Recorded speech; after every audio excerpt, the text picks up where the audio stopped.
Maswerteng gabi po mga ka-STL. Narito na po ang resulta ng STL Laguna para sa araw na to, 3rd draw, September 12, 2025.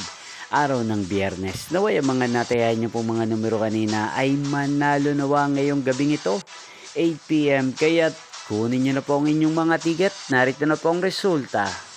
Para po sa STL Laguna, 3rd draw result September 12, 2025, 8 p.m. Ang mga numerong nanalo, 35 at 21.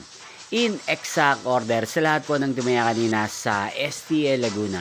Para sa 3rd draw ng 35 at 21, congrats po sa inyo. At ngayong gabing ito sa STL Laguna, atin pong i-shoutout ang nanonood po sa channel na to, si Ate Ellen Torres ng Laguna. Shoutout po sa inyo, Ate Ellen Torres. Sana po ay nasa maayos kayong kalagayan. Inyo pong napanood ang resulta ng STL Laguna sa channel na to, Roderick Hernandez TV. Maraming salamat po sa patuloy nyo pong pagsuporta sa aking channel. Magkita-kita pong muli tayo bukas ng alas 11 ng umaga. Thank you for watching.